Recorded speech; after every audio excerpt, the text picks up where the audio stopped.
থেকে এই সি করে রাউন্ড একটা সেকশন করে নিলাম, ঠিক আছে? এই সেকশন করে তোমরা এটা মাথায় রাখবে সব সময়, যদি একদম পাতলা হেয়ার হয়, মানে পাপিয়ার মতো যদি হেয়ার হয়, তাহলে কিন্তু আমি ব্যাক কাম্বিংটা করব 180 ডিগ্রি অ্যাঙ্গেলে, ঠিক আছে? এর মতো হেয়ার হলে। আর এর যেহেতু একদম মানে অনেকটা বাউন্সি আছে হেয়ারটা, তাহলে এটা করব আমি 90 ডিগ্রি অ্যাঙ্গেলে, ঠিক আছে? এই ধরবো, এই 90 ডিগ্রি অ্যাঙ্গেলে এরকম ভাবে ব্যাক কাম্বিং করব, ঠিক আছে? কতটা পর্যন্ত করব, কতটা পর্যন্ত করব বলো? 6 আঙ্গুল। হ্যাঁ, মোটামুটি এরকম 6 আঙ্গুল পর্যন্ত করব একদম পুরো। তাহলে কি হবে, এই যে এর হেয়ারটা এরকম এত ঘন বলে তাই আমি 90 ডিগ্রি অ্যাঙ্গেলে করলাম।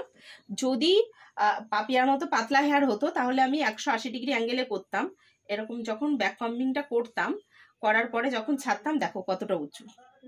এর যেহেতু অনেকটা চুল তাই আমি কত ডিগ্রি অ্যাঙ্গেলে করলাম বলো তোমরা?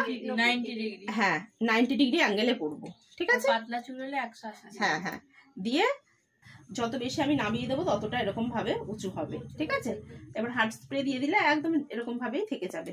এইবার যেটা করব, এই যে এখানে যে সি করে নিয়েছিলাম, এই সি ছাড়া যে চুলটা এরকম ভাবে করব। দেখে যাক একবার, দেখো সবাই প্রত্যেকে এরকম ভাবে গিয়ে এই যে এর সাথে মেশাবো, ঠিক আছে?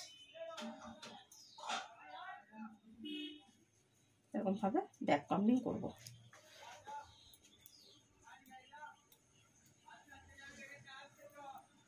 দিয়ে এই যে সাথে এরকম ভাবে মিশিয়ে দেবো, দিয়ে সাইডগুলো ঠিক সেম প্রসেসেই করতে হবে। করো, কে করবে?